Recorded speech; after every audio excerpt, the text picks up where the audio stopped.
So this is our, one second. Okay, this is our last class in Leviticus. It's the last Torah portion in Leviticus. And it's quite an interesting one. It's a little different from the rest of Leviticus. So I want to start, it's actually a double portion.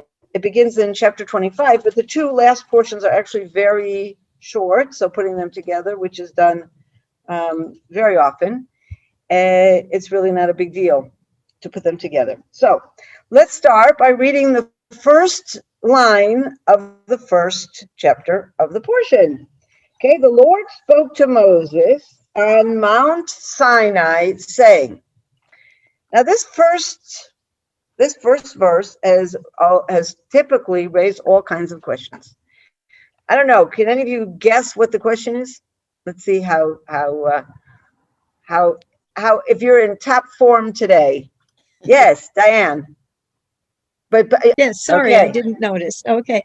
Well, it looks like it's totally out of time, like as if it's taking us right back to the very. Yeah. We left Mount Sinai. Okay, yes. Moses came down 40 years ago. Well, no, not years ago. It's actually just oh, that's right. That's right. It wasn't that long ago. It's not a long time. Yes. But sorry. Mm-hmm. But maybe just even a few weeks. It's not clear, you know, how much time it is. But we do know that in Exodus 24, okay, Exodus. So let's just take a peek at some of these other verses. Okay, so Exodus 24. We're trying to create the chronology here that makes a little bit of sense. All right. So, Exodus 24, verse 3. Okay. This is when Moses is come down at the beginning. He goes up and down a few times from Mount Sinai. Those of you who are with us in Exodus, we discussed some of this. And we see here in verse 3, Moses went and repeated to the people all the commands of the Lord and all the rules, and all the people answered with one voice, saying, and then in the morning he went up and set up an altar. And we look at the continuation of this in verse 7. Then he took the book of the covenant and he read it out loud to the people. So just keep in mind those words for a second. This is all happening around Mount Sinai. Moses went up, he comes down, he does this covenant thing. He's going to go up again, okay? And then he comes down in chapter 32 from Mount Sinai. He sees we're all going through Exodus now. He sees the sin of the golden calf. He breaks the 10 commandments, okay? He goes back up again. When he comes back down, when we comes down again with the second set of the 10 commandments, from that point on, he's no more on Mount Sinai. Okay, no more Mount Sinai after that. Now let me just see if I have written down exactly those. I didn't write down the exact verse, but he comes down, you know, towards the end of the book of Exodus, and then we have the last chapters of Exodus when he actually is involved with building the tabernacle. At the very, very end of the book of Exodus, we learn that he's put up the tabernacle. And what does it say? When Moses finished the work, the cloud covered the tent of meeting. The presence of the Lord filled the tabernacle. And then we learn that, that's what it looked like. That was the tabernacle. And then we begin with Leviticus. And what is Leviticus? How does our book begin? The Lord called to Moses and spoke to him from the tent of meeting. So all of Leviticus is spoken to Moses from the tent of meeting. So how can we now, as we get to chapter 25, go back and be talking about what God says to Moses on Mount Sinai? He left Mount Sinai weeks earlier, before the tabernacle was built. Okay. Now, I pointed out these verses in Exodus 24, and I want to go back and read those again. Exodus 24, verses 3 to 8. Okay, here we have two things mentioned. First of all, that Moses relates to the nation a lot of laws, But we also, and in verse 4, it says that Moses wrote down the words of God, okay? And then we have afterwards a ceremony of throwing blood, and we say in verse 7 that he took the book of the covenant and he read this in the ears of the people. Okay, so here we actually have two things. We have a list of laws and we have a covenant. Okay, now these are going to provide us with clues as how we are going to be treating this week's Torah portion. Okay, now there's another clue here. When we study this in Exodus, okay, we ask the question, what exactly is the text of the covenant? Is it all these rules that we have in the Torah portion of Mishpatim, which is chapter 24, 25, before 24, 21, 22, 23, all these rules, is that the covenant? Okay, let's look at Exodus chapter 34, the very end of Exodus, okay, chapter 34, verse 28. And here we learn as follows. This is the very end. This is when Moses is about to come down the second time, okay? And we learn as follows. And he was there with the Lord 40 days and 40 nights. He ate no bread and drank no water. And he wrote down on the tablets, on the two tablets, okay, the words of the covenant, the 10 statements or the 10 commandments. From this verse, it would seem that at least in this context, this covenant is referring to the actual text of the 10 commandments, okay? But earlier in chapter 24, we understand that there's a book of a covenant. Here's the words of a covenant that are clearly the 10 commandments. Earlier, we have a book of the covenant. What exactly is going on here, okay? Now, there's many different interpretations. I will give you my interpretation, okay? I believe that the 10 commandments are some kind of, it's not the actual covenant itself. Perhaps it's a representation of the covenant, but it doesn't have language of covenant. It is a language of commandments. Do this, don't do that, okay? Covenant, language of covenant is something else. And we saw earlier in chapter 24 that there's something called a book of a covenant. That would certainly indicate something a lot longer than just these 10 statements that make up the 10 commandments, okay? Now, let's go back to our current Torah portion, and let's see some of the language that we have here. So, chapter 25 begins with God speaking to Moses on Mount Sinai. The first part is laws having to do with the Shemitah year, the sabbatical year. Then it goes on to a number of other different laws. And then beginning in chapter 26, verse 3, we start having a completely different style of writing and a different kind of text, okay? If you follow my laws and faithfully observe my commandments, so it begins. If you follow my laws and faithfully observe my commandments, wait, excuse me, I need to put that on silent. Okay. Then it goes on to have a whole list of wonderful things that will happen to you. Then there is a very parallel verse beginning in verse 14. If you do not obey me and do not observe my commandments, if you reject my laws, and here in the English doesn't do it justice, because here, if I'm going to literally translate, it will say, if you follow my laws and observe my commandments, and in verse 15 it says, if you reject my laws and are disgusted by my commandments. It's exactly the same, it's this in my laws and my commandments, and one you follow and one you reject, one you despise, one you observe, okay? Very clearly parallel texts. This is language of covenant. When you think of a covenant, think of a contract. A contract always has two parallel sides. These are the terms of the contract. Each side must do this, this, this, this. What are the two? And also there's two things. Number one is parallel, and number two sides. That is a typical covenant. In a typical covenant, there are terms, each side has to do something. Typically, one side pays and the other side transfers property. Then what's the parallel negative side? If the one side does not pay, then the other side doesn't transfer the property. And it could be that the other side not only doesn't transfer the property, but receives some kind of punitive damages. The side who has breached the covenant not only doesn't get the compensation, but very often has some kind of a punishment or extra fine that is levied against it. If you notice this covenant, it's exactly the same format. God says, if you obey my laws, here are all the benefits you're going to get. The payment that the nation of Israel has to make is that they have to obey the laws, follow the commandments. If they do follow commandments, they're going to get this property.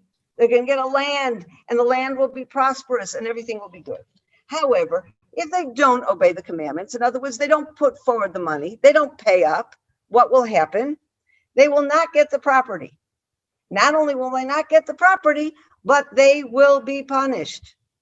They will be suffering. It's not just like, okay, I'm losing the property, but if you go through, you see, and by the way, this covenant is very around the land.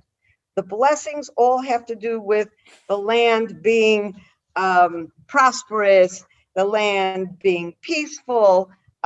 Mostly the blessings revolve around peace and prosperity in the land. The punishment, on the other hand, also revolves around the land. The final punishment is exile. They lose the land, but along the way, there's plague, there's enemies, there's poverty, failed crops. The enemies come and not only bother them, but conquer them and ultimately throw them out. Okay? And if you want to see that final exile, this is also worth looking at. Chapter 26, verse 33. Okay, the final punishment. I will scatter you among the nations. I will unsheathe the sword against you. Your land shall become a desolation and your cities a ruin. The land will be destroyed and you will be exiled out of the land. That's the final punishment. Okay, so we have here in this section then what I would call language of covenant. What do we have at the very end? Verse 46. These are the laws, rules, and instructions that the Lord established through Moses on Mount Sinai between himself and the Israelite people. What we don't have here is that this is the terms of the covenant. We don't have the word covenant here. We have a list of laws and we have a list of rules. And indeed, this sums up not only the covenant, but it may also sum up the parts in chapter 25 before the covenant begins. Okay, but let's take a look at the verses just preceding chapter 40, verse 46. Okay, and here we have over and over again a language of covenant. But it's not just about the covenant that we're reading here, but another covenant as well. Wait, you know what? Let me stop for a second. I'm getting ahead of myself. I want to point out the amazing similarity between this covenant, both in its style and in its content, to another very important covenant that we see at the end of the book of Deuteronomy. So if you go to Deuteronomy 28, okay, look at the parallels. Deuteronomy 28, verse 1. Now if you obey the Lord your God, to observe faithfully all his commandments, which I enjoin upon you this day. And then we have a list of rewards. And then we have the parallel in verse 15. But if you do not obey the Lord your God, to observe faithfully all his commandments and laws, which I enjoin upon you this day. It's literally word for word, the same, except the first verse is if you do obey, and the second verse is if you don't obey. And after the don't obey, we have a whole list of punishments. All these bad things will happen. Very, very similar. It's a very similar parallel kind of thing. And indeed, even the rewards and punishments are very similar. They're both revolving around the land. The blessings all include things having to do with the prosperity of the land, freedom from government, from other enemy invasions, prosperity, etc. And the negative, the sins, etc. We also have all kinds of bad stuff happening. Enemies come, the crops fail, plagues, you name it. And at the very, very end, we end on a very, very negative note. The final words of the covenant in Deuteronomy end with exile. Not just exile, but a tremendous suffering. We have in verse 64, the Lord will scatter you. This is chapter 28, verse 64 in Deuteronomy. The Lord will scatter you among all the peoples from one end of the earth to the other. And it goes on to talk about how they will suffer and have no rest and no comfort in this exiled land. Let's look how both of them end. In Deuteronomy, verse 69, we sum up the whole covenant. These are the terms of the covenant, which the Lord commanded Moses to conclude with the Israelites in the land of Moab, in addition to the covenant which he had made with them at Horeb. Horeb is a synonym for Mount Sinai. Okay?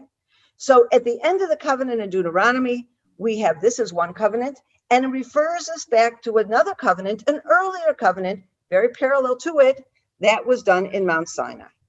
And therefore, when I look at this, when I put it together with the fact that chapter 26 begins, excuse me, not 26, chapter 25 begins with statements made to Moses on Mount Sinai, within these new laws, we have a section that is very definite a covenant. The concluding verse of chapter 26, where it talks about these are the laws and the rules and the instructions, that includes covenant, but it's not only the covenant, okay?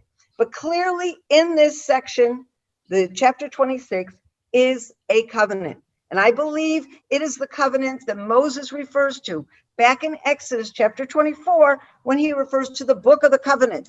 This is the text of the covenant, okay? Now, of course, the most obvious question is, why is it here? If it happened in chapter 24, why is it here? Okay, so in order to better understand that, I want to go back and have a better understanding of what exactly this covenant is about. Unlike the covenant in Deuteronomy, which ends on a very depressed level, really. It ends with exile. There is no redemption from the covenant in Deuteronomy. I'll give you a spoiler, okay? There is redemption in chapter 30, okay? Maybe when we discuss that Torah portion, the end of the summer, we'll discuss that, the Deuteronomy 30. In fact, we probably will, because it's one of my favorite chapters. But here in the covenant in Leviticus, we end on a much more positive note, okay? So if you look at chapter 39, 39 is well, let's look at 38. You shall perish among the nations, and the land of enemies shall consume you. Those of you who survive shall be heartsick over their iniquity in the land of your enemies. More they shall be heartsick over the iniquities of their fathers. It ends on that's very depressing. But then we move on to something much, much more positive. What does God say? And they shall confess their iniquity and the iniquity of their fathers, and that they trespass against me. Yea, you were hostile to me. When I in turn have been hostile to them and have removed them into the land of their enemies, then at last shall their obdurate heart humble itself, and they shall atone for their iniquity. But this is the most important part. Verse 42. Then will I remember my covenant with Jacob, my covenant with Isaac, and even my covenant with Abraham. I will remember, and I will remember the land. God here says that exile is not the end of the story. There is redemption. And the reason for redemption is covenant. Okay? And there's two. At this point, we have one covenant mentioned. It's actually three different covenants, but it's the covenant with the forefathers, the covenant with Abraham, with Isaac, and Jacob. So first, God says, I will remember you, I will restore you, I will redeem you because of my covenant with your forefathers. Secondly, he says, I will remember the land. Okay? Now, the land plays a very unusual role in this covenant that we don't see in the covenant in Deuteronomy. Remember, this group of laws, the laws that God says to Moses on Mount Sinai, just before the text of this covenant, includes the laws of the sabbatical year. And if you look here in the language of the covenant, the negative part of the punishment part of the covenant, as part of the description of what will happen when the nation goes into exile, look at verse 34. Then shall the land make up for its Sabbath years throughout the time that it is desolate, and you are in the land of your enemies. Then shall the land rest and make up for its Sabbath years. Excuse me, Now, what chapter are we in? Right Sorry, now, it's Leviticus 26. We're focusing now on Leviticus 26. Okay, no, I jump around a lot. I'm sorry.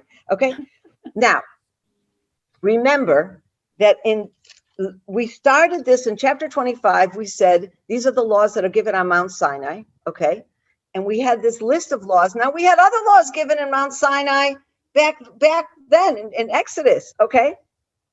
And suddenly, we have two sets of things that are laws given on Mount Sinai that are stuck here in the end of Leviticus. One is all about the Shemitah year, the sabbatical year, and then we have this covenant. Now, think about it. The rules of the sabbatical year are put here right before the covenant because you've got to remember the rules of the sabbatical year to understand the significance of this punishment of the covenant. God has given us a commandment that says we have to rest the year every seventh year.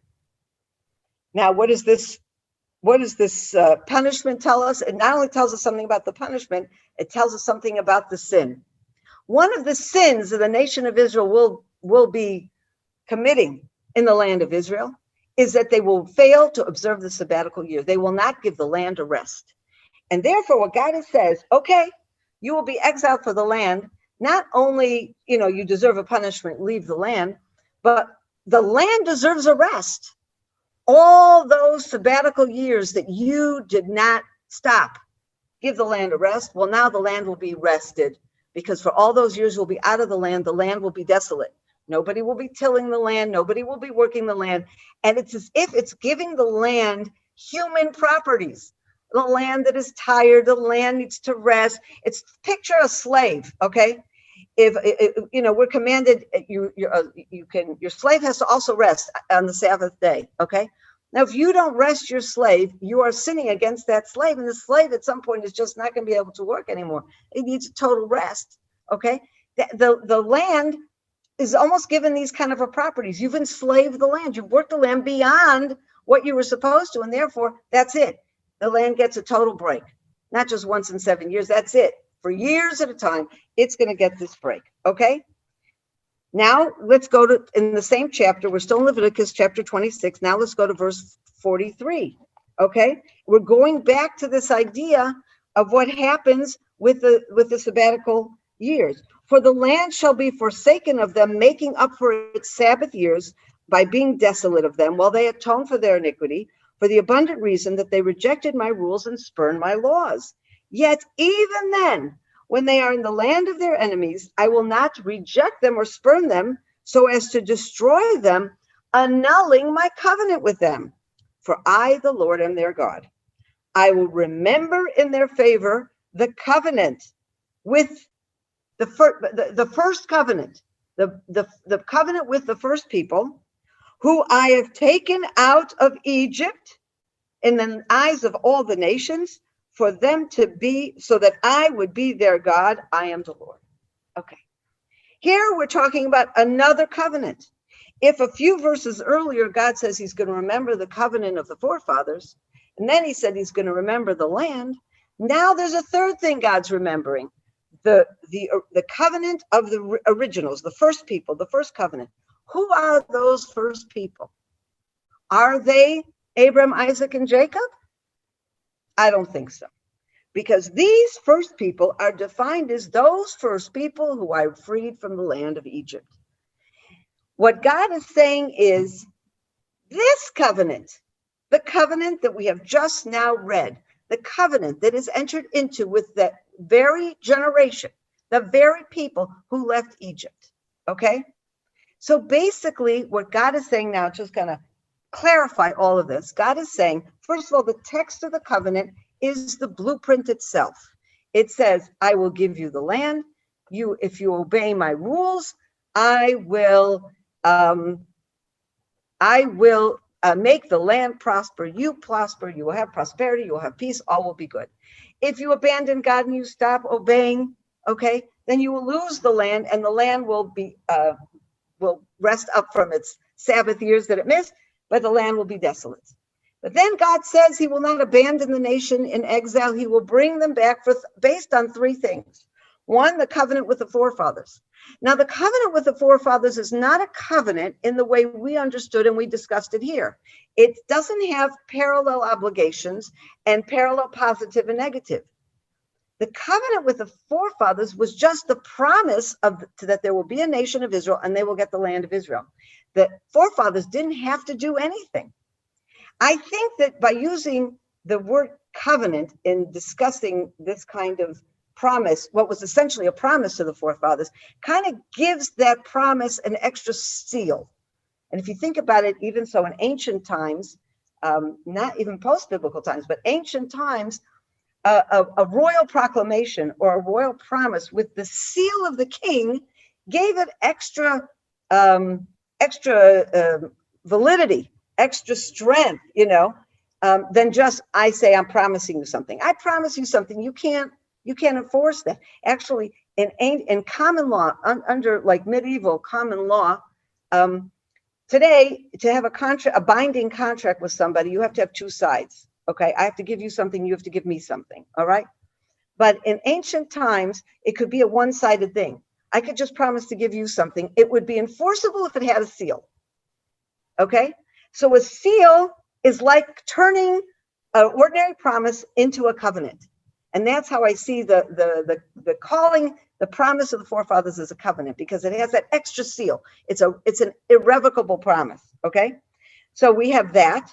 We have the land. And here, as we said, the land is given it extraordinary properties. It's almost like a person. The land needs to rest. You didn't give it rest. The land, and we have remember in Leviticus, we read this, I think last week, Leviticus 20, verse 22, we say, you shall faithfully observe all my laws and all my regulations, lest the land to which I bring you spew you out. Again, giving the land almost human properties, not only that it deserves its rest, it doesn't get it, it's going to take it, but it will throw out, the land itself throws out the people. So this also becomes very central. The land itself plays a role in all that. But the third thing is this covenant itself. God right now is committing himself in a real covenant, a covenant that is not just a promise, but a covenant that has two sides, that requires the obedience of the nation itself. And it is this covenant, though, that has an element to it that's irrevocable. They will be punished, but that will not finally breach the contract. This remains irrevocable, and it is this initial contract of the first that is called here, Brit Rishonim, that is God is relying us and saying, this is irrevocable. This is why I'm going to bring you back. Okay, now I just want to kind of sum all this up and use this also to sum up the whole book of Leviticus. Okay, so first of all, in the whole book of Leviticus, what were we talking about? We talked about sacrifices. We talked about purity. We talked about holiness. Okay, and we connected it to the statement that God makes about the nation of Israel in Exodus. That there will be a nation of priests and a holy nation. Leviticus basically gives us the guidelines, the rules we need to follow in order to become a nation of priests and a holy nation. Okay. And actually, it's part of a historical thing. There was initially a promise of the forefathers that set the nation apart. Okay. But now we have to, with this generation, there is this covenant that comes on the heels of all these rules of purity and holiness, because the end of it is to bind the nation to God through this covenant that will enable them, by following these rules, to become that holy nation, a nation of priests and a holy nation. Okay. So this covenant itself, in a way, seals it all together. And that, I think, gives us an insight into why these chapters were written in Leviticus, even though chronologically they belong in Exodus chapter 24. Because in order to appreciate what this covenant is all about, the covenant that binds the nation of Israel to God, and creating here a bond with a nation, a nation of priests and a holy nation. We need to understand Leviticus first. We need to have all those rules and concepts of purity and of holiness and sacrifices and the work in the temple. All of that is all connected with creating, as we discussed all these past weeks, creating this holy nation, a kingdom of priests and a holy nation. So it's only after all of that is set up before us, is it appropriate for us to have the text of the covenant? We, as later generations, not the people that were standing in Sinai, they were part of it already. They had the revelation at Sinai. They were kind of in this whole thing. But for us as the later nations, to understand what the covenant is about and how it binds us, that is very important, that first we have these other concepts introduced to us in the book of Leviticus. And so we complete the book of Leviticus, a book that is about the Levites. That's why it's called the book of Leviticus. But in sense, it's a book that sets out for us the nation of Israel as a nation of priests and a holy nation. That's it for today. And that's it for Leviticus. We are going to start the book of Numbers next week. We already sent out an email. I hope you've all received it. Look for that and sign up if you want to join us for the book of Numbers as well. And also, this is a great time for you to tell people that you think might be interested in joining our classes. We're starting a new book. We're starting Numbers next week. That would be a very good time to join us. Anybody have anything to say? I'd love to hear it. Can I ask you a question, please? Sure. Yes, on. Yes, Meg, So- go ahead. When you said about the land being deserted and being able to be built, where were the people gone to? They've been exiled. Oh, that is when The they've been.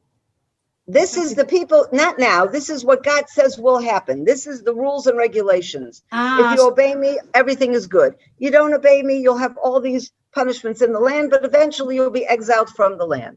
At the And that point at was which to the nation Babylon. of Israel is exiled from the land will lay desolate. Now, in fact, this is amazing because God said this to us 3,500 years ago. Okay. Yeah. And that's exactly what happened in Jewish history twice. Yeah. Okay. The nation of Yeah. Israel was exiled to Babylon. They came back, found a desolate, destroyed land that they had to start all over with. And even more significantly, the second exile, when the Romans destroyed the temple and exiled the Jews all over the place. You know, well, they went to Europe and they went to wherever, and then from there, everywhere else. We've come back just now in our lifetimes. We've come back, and when the early pioneers came into Israel at the end of the 19th century, they found a land that was completely desolate. Read Mark Twain's Innocents Abroad and his description in the 1860s of the land of Israel. It's amazing. No, most other lands, if they're conquered by an empire, the empire then develops it. They till the land. They build their cities, not the land of Israel. The land of Israel waited in desolation for the nation of Israel to come back. Yeah. And that's all Thank you set out so here in the much. covenant. Yes, Yvonne, did you want to say something? Yeah. No, I just wanted to say thank you so much. It is amazing, and you've given us much food. It's wonderful to be able to have this insight. Yeah. Well, thank you so much. And Jane, you wanted to say something, I believe. I wanted to ask today, is the land given a rest every 7 years now? Well, that's a very good question. We actually are going into a Shemitah year, sabbatical year coming this fall. Is the land rested every It 7? is partially rested. One of the problems is in today's day and age, it's very difficult to completely rest the land when you have to feed so many people. And so there's different ways of doing it. There are many farmers who absolutely rest the land and don't farm. And there are others who, there are different arrangements that are made. Some like the land is sold to a non-Jew. It's a little bit crazy, the whole system. But there are definitely limitations on what people can do. I know just for my own garden, for example, I'm already talking to my gardener. Usually I have 2 seasons of flowers that I plant, the summer ones and the winter ones. But now we're going to plant flowers. Our winter ones are dying. We're going to plant flowers. Those will last a whole year because I'm not going to be able to plant summer ones next spring, right? So whatever I'm planting now, Right. I'm going to plant, it has to last me the whole year. So definitely in your gardens and many of the farms, they really do let the land rest. Yeah. Yes. Who else? Yeah. Yes, Diane, you wanted to say something. Lovely, thank you. How much God treats the land as a human, personifies the land. And even in Genesis, where he says to Cain that the earth has opened up her mouth to receive Abel's blood. And now I use the King James Version translation, and in Leviticus 26:34, it actually says that the land will enjoy her Sabbaths and treats the land as feminine. Well, that's just Hebrew is every word in Hebrew, whether a person, an animal, or inanimate object, has a feminine or masculine. So the land is feminine, but I also my scarf is going to be feminine, and my shirt is also feminine. My chair is masculine. So that's not necessarily significant. There are other languages. French, I think, also has masculine, feminine words. It does. So it works that way. No, but it is no question. There's something supernatural about the way the land of Israel behaves. Yes. The land itself cannot tolerate the impurities. The land itself will spew out the people who commit these sins. Yes. It's interesting too that the Bible tells us we came from dust, and that back to dust we will go. Yes, absolutely. So we're part of the land. Can I say something here? Sure, Ruchama. It's a when the exile started, and people were all over, Jewish people, Israeli people were all over the world, exactly as they missed Israel, the land of Israel missed them. And until the Chalutzim, or those who started to come, the land was with the how do you say, bitzot, and it was swamps. Yeah, absolutely. Nothing grew up. Everything was, until they started to come, and then boom, suddenly everything is growing, everything is flowering, everything is. So the contact between the land and the people and God is an amazing trilogy, Absolutely. Agreed. All right. So everybody have a wonderful, wonderful weekend. It was great seeing you again. I hope to see you again next week. Don't forget to sign up for our next series on Numbers. I hope you enjoyed that video, and we'd like to be sure you're getting all of our video content. So just click on the subscribe button below, as well as on the notification bell, and that way you will have easy access to all our material. We look forward to staying in touch with you. God bless you, and have a wonderful day.